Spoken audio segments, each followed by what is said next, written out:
a gente com os carros da Autodiscount.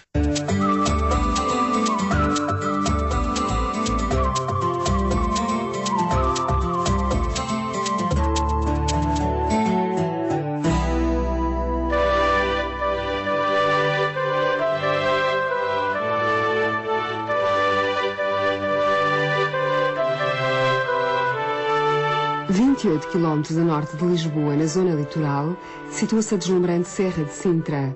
Ergue-se a cerca de 528 metros de altitude e serpenteia por uma extensão de 10 km na direção noroeste-sudoeste até atingir o Oceano Atlântico. No sopé desta montanha, abrigada pela sua encosta, aninha-se uma formosa vila, habitada desde tempos remotos por inúmeros e diferentes povos, a Vila de Sintra.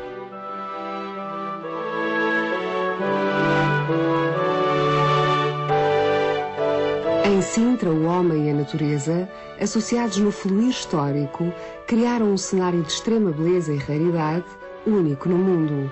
Distintas épocas históricas deixaram aqui os seus testemunhos bem vivos. De visita a Sintra, os nossos amigos Ana e João, acompanhados pelo António, vão empreender uma interessante viagem ao passado. Venham daí com eles conhecer um pouco de Sintra.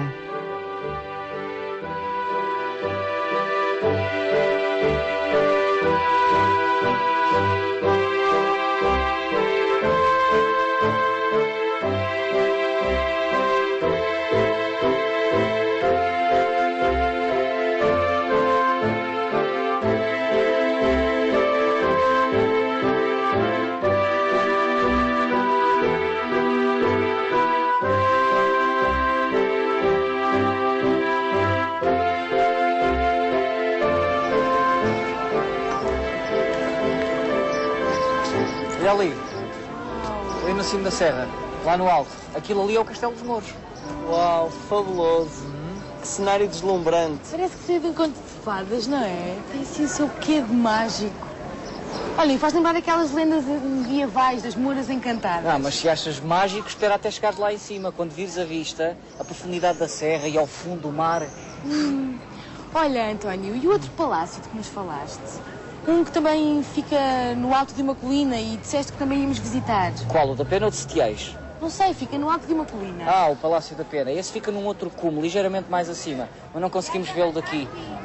Já o vamos ver quando passarmos por Setiais. Tu sabes a que altitude é que fica o palácio? Claro, fica a 500 metros de altitude. Olha, e a distância? Fica mais ou menos a que distância daqui? Bom, se não estou em erro, fica a 4,5 km daqui do centro histórico. Então, nesse caso, até podíamos ir a pé, não?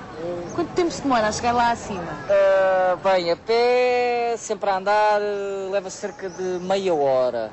Talvez um pouco mais, mas tens que ver que o caminho é muito íngreme até lá acima. Convém parar de vez em quando, é um bocadinho cansativo. E eu hoje, tal como tínhamos combinado, queria mostrar-vos a Quinta da Regaleira e o Palácio de Setiais. Não, tens razão, é melhor aproveitarmos bem o tempo. Aliás, vocês hoje ficam a conhecer o caminho, podem voltar cá quando quiserem. Apanham o comboio em Entre Campos, demoram mais ou menos 45 minutos. E tu achas que vale mesmo a pena fazer o percurso a pé? Oh, João, vale a pena. Pois claro, então repara. Vale a pena pelo contacto com a natureza. Além disso, vão-se vendo mansões, fontes... Pronto, ficas a conhecer mais de perto a paisagem cultural de Sintra. Pois é. Sintra foi classificada pela Unesco como Património Mundial, não foi? Pois foi. E até foi, se não me engano, até foi sob essa designação, Paisagem Cultural de Sintra, que foi inscrita. Foi. Aliás, hoje, ao fim do dia, vocês vão perceber bem porquê. Quando estivermos lá em cima, vão ver na encosta vários edifícios antigos espalhados no meio do arvoredo. Mas quê? Palacetes? Palacetes, igrejas, quintas aristocráticas, das mais diversas épocas históricas. É de facto surpreendente mesmo. Aqui encontramos uma mistura única de sítios culturais e naturais. Olha, bem dizia o meu pai, não há nada, não há outro lugar em Portugal como Sintra.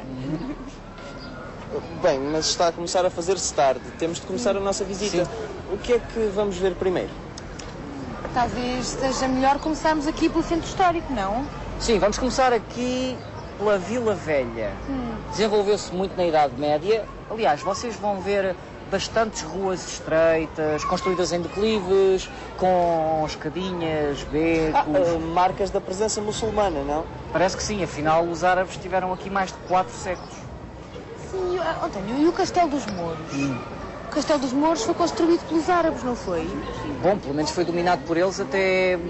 Olha, foi até que Lisboa passou para a mão dos cristãos em meados do século XII. Mas da construção original resta muito pouco. Parece que foi quase totalmente reconstruído no século XIX por Dom Fernando II. Sim, Dom Fernando II, eu estive a ler sobre isso ontem. Dom Fernando II construiu o Palácio da Pena. Exato. Então o Palácio da Pena foi construído por Dom Fernando II. Eu não sabia. Eu, quando estou com vocês, aprendo sempre imenso. Esse palácio parece que tem imensas cúpulas e minaretes. Faz lembrar a arquitetura islâmica. Sabes porquê, João? É uma construção romântica. Tem, assim, uma enorme variedade de estilos. Aliás, até tem um torreão que faz lembrar a Idade Média. Eu, pessoalmente, acho que é uma construção exemplar. Tem muitas assimetrias, tem reentrâncias, tem desníveis, eu acho é exatamente o oposto do Palácio de Setiais. Mas faz sentido, porque Setiais e a Pena foram construídos em épocas diferentes, não foi? Pois é, de facto, em Sintra construíram-se imensos palácios no século XIX, mas Setiais foi construído no período pombalino. Tem uma arquitetura simétrica, muito equilibrada, muito elegante, até tem um arco do triunfo onde pode ver-se o Palácio da Pena. Parece que foi emoldurado. Por isso é que não me espanta nada que nomes como Lord Byron ou Christian Andersen ou até mesmo Richard Strauss ficaram completamente deslumbrados com Sintra. Ou essa de Queiroz também. Olha, por falar nisso, daqui a pouco vamos passar pelo Lawrence's, aquele hotel que está sempre a ser referido na obra dele. Sim. Olha, então vamos andando. Vamos? Vamos lá. Começar aqui pelo centro histórico.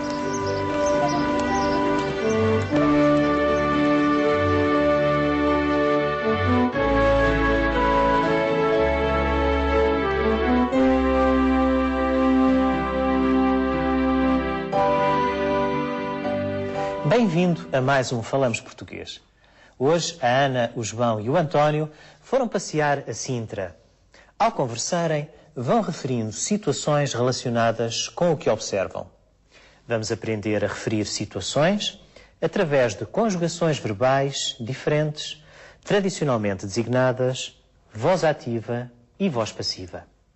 E a aprender a construir frases ativas e frases passivas.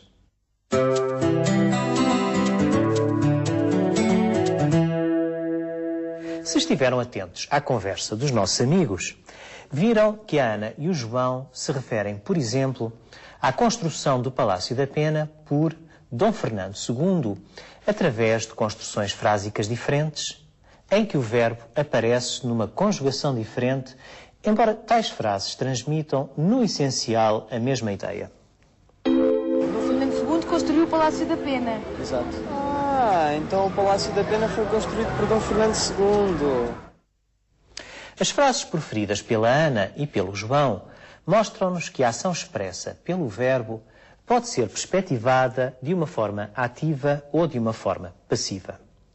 A frase da Ana está na forma ativa, enquanto a frase do João está na forma passiva. Dom Fernando II construiu o Palácio da Pena, ativa. O Palácio da Pena foi construído por Dom Fernando II, passiva. Em termos discursivos, a utilização da forma ativa ou da forma passiva resulta de uma escolha do locutor, da perspectiva em que este quer apresentar a situação. Constatamos que, na primeira frase, o locutor opta por apresentar a situação na perspectiva do agente, ou seja, Dom Fernando II. O agente é a entidade que controla uma dada situação. Dom Fernando II é o agente, pois é ele quem intencionalmente constrói, quem manda construir, bem entendido, o Palácio da Pena. Já na segunda frase, o locutor decide perspectivar a ação do ponto de vista do paciente, o Palácio da Pena. O paciente é tradicionalmente visto como a entidade que sofre o processo significado pelo verbo. O Palácio da Pena é o paciente, pois sofre aqui o processo de construção.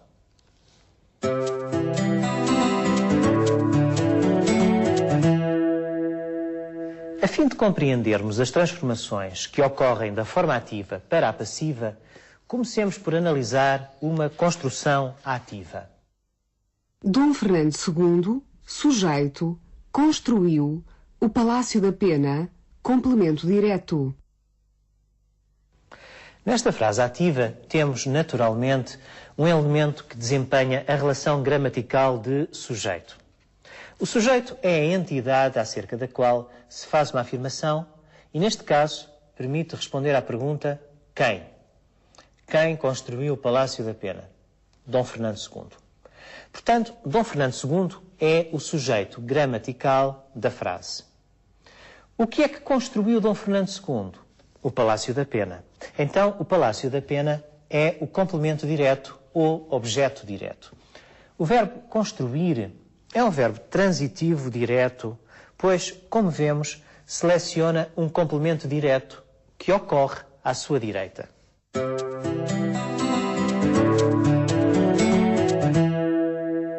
Vamos agora aprender a transformar esta frase conferindo-lhe um sentido passivo. Vejamos a mesma situação, a construção do palácio por Dom Fernando II, referida pelo João. O Palácio da Pena, o complemento direto da construção ativa, torna-se o sujeito da construção passiva. Dom Fernando II, o sujeito da construção ativa, vai cumprir a função de complemento agente da passiva, precedido da preposição por. Centremos agora a nossa atenção na forma verbal da voz passiva. Vemos que construiu deu lugar a foi construído. O exemplo mostra que a forma verbal da passiva é formada pelo verbo auxiliar ser, no mesmo tempo do verbo principal da voz ativa, seguido do particípio passado do verbo principal da ativa. Como na voz ativa o verbo construir está no pretérito perfeito, construiu, vai dar lugar, na voz passiva, a uma forma verbal composta em que o verbo ser também aparece no pretérito perfeito, foi, seguido do particípio passado de construir, construído. Relativamente à forma verbal da voz passiva, há alguns aspectos que gostaríamos de sublinhar. Devemos ter em conta que a forma verbal tem de concordar em número com o sujeito. Isto é, deve seguir a regra normal de concordância sujeito-verbo. Esses dois palácios foram construídos em diferentes épocas. Esses dois palácios é o sujeito e está no plural. Logo, a forma verbal também tem de estar naturalmente no plural. Foram construídos.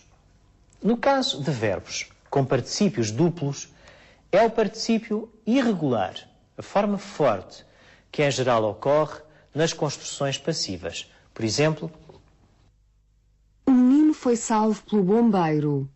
A carta foi entregue pelo carteiro.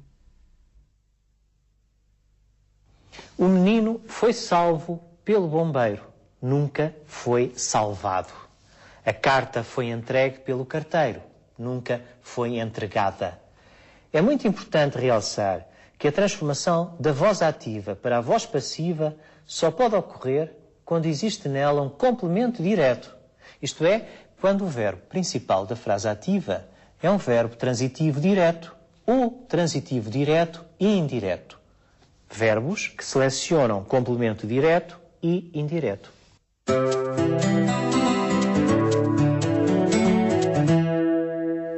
Em português, também é possível construir frases passivas com o clítico se, que passamos a apresentar abreviadamente.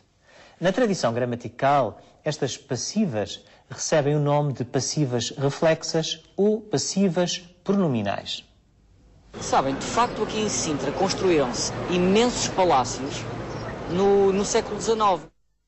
As passivas de se são passivas em que o verbo é acompanhado de um elemento clítico, se. Construíram-se muitos palácios. O sujeito da frase é muitos palácios. Como o sujeito é plural, o verbo também tem de estar no plural. O político se, passivo, representa a função de agente. O agente é sempre indeterminado nestas passivas. Quem construiu estes palácios não se determina. O agente não é determinado. Aprendemos hoje algumas características de alguns tipos de passiva. Agora, convido-vos a conhecerem um pouco mais da vila visitada pelos nossos amigos.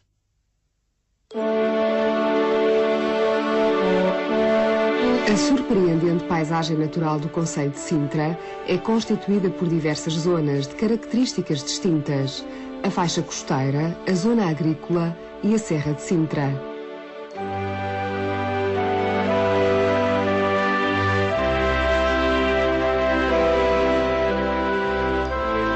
De desenho extremamente recortado, a faixa costeira apresenta altas escarpas e acentuadas falésias. Estas projetam-se no Atlântico até ao Cabo da Roca, o ponto mais ocidental da Europa continental, onde, segundo Camões, a terra acaba e o mar começa.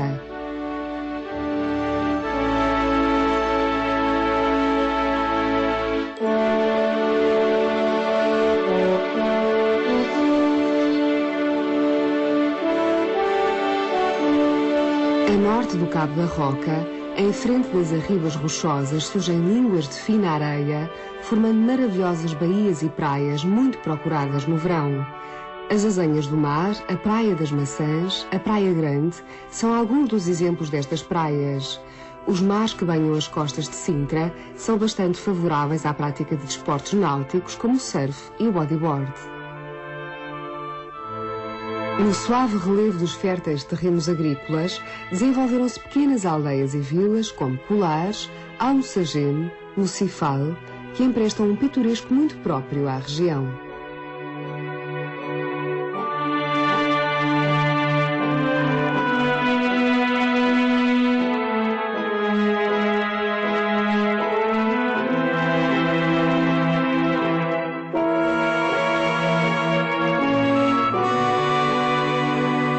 Outrora designada Monte da Lua devido à forte tradição de cultos astrais aí registada, a Serra de Sintra é um local encantador, pleno de atração e de magia.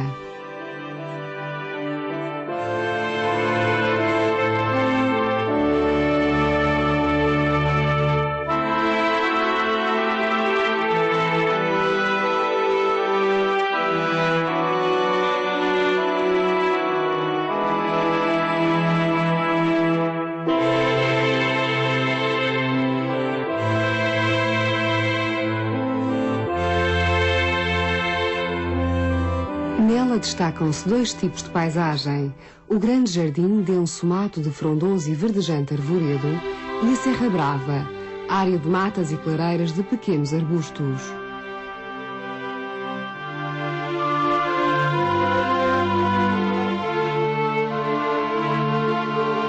Sintra usufrui de um microclima único no país e na região mediterrânica. É muito apreciada pelas condições climáticas particulares, que se traduzem em verões frescos e aprazíveis e invernos solarengos e doces. As brumas matinais envolvem muitas vezes o cume da serra, conferindo a todo o cenário um maior mistério e encantamento. Este microclima é sem dúvida responsável pela exuberante vegetação que cobre as encostas da serra.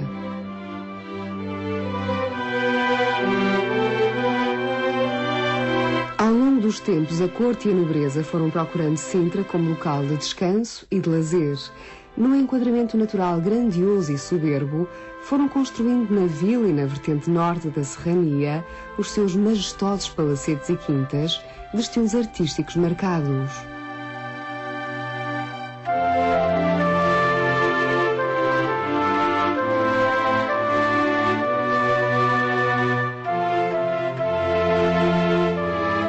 Hoje, Sintra é um local de extraordinário interesse natural e cultural, tendo sido classificada pela Unesco em 1992 como Paisagem Cultural de Sintra.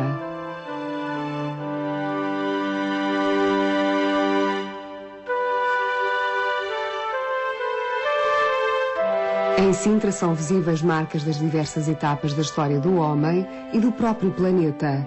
É o caso da pista de dinossauros de Carenque, com cerca de 100 milhões de anos, e do espólio arqueológico relativo à ocupação romana em São Miguel de Odrinhas.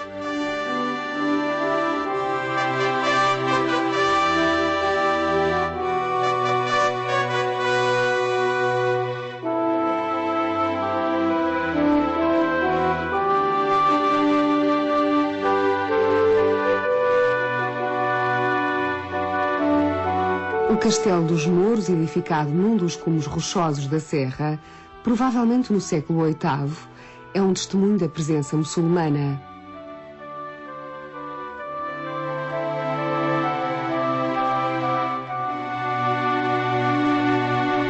As suas muralhas sinuosas de cintura dupla, em que se erguem torreões, acompanham o acidentado relevo. Em 1147, com a conquista de Lisboa e de Santarém por Dom Afonso Henriques, o castelo passa definitivamente para a mão dos cristãos. Ao longo dos séculos, por ocasiões diversas, sofreu intervenções e obras de reedificação.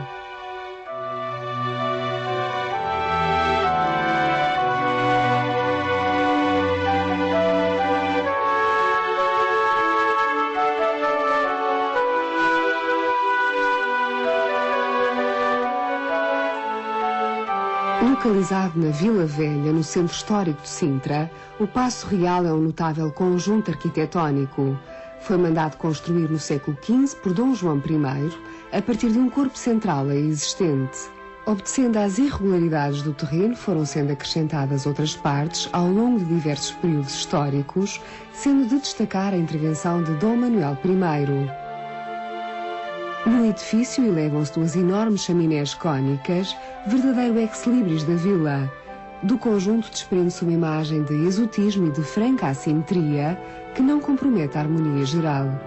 A sensibilidade estética romântica encontra na mítica paisagem sintrense o pano de fundo perfeito. O Palácio da Pena, mandado dirigir por Dom Fernando II, no sítio onde se erguia um antigo convento, é o expoente arquitetónico máximo do romantismo em Portugal.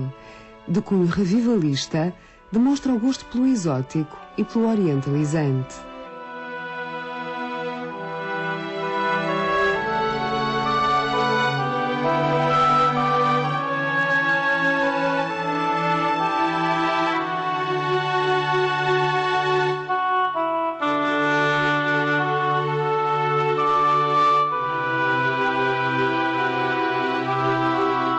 Envolvendo o palácio, o rei projetou o Parque da Pena para simular uma manifestação espontânea e efusiva da natureza.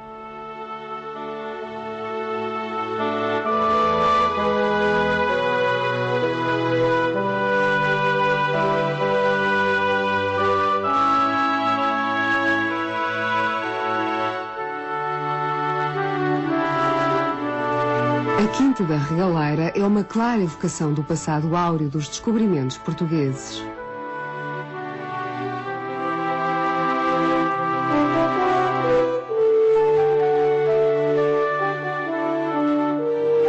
Num estilo predominantemente neo-manuelino, apresenta elementos góticos e clássicos. A sua profusão decorativa remete para uma intensa simbologia de caráter esotérico. Nesta quinta foi construído um poço iniciático que se crê ter sido usado em rituais de iniciação maçónicos.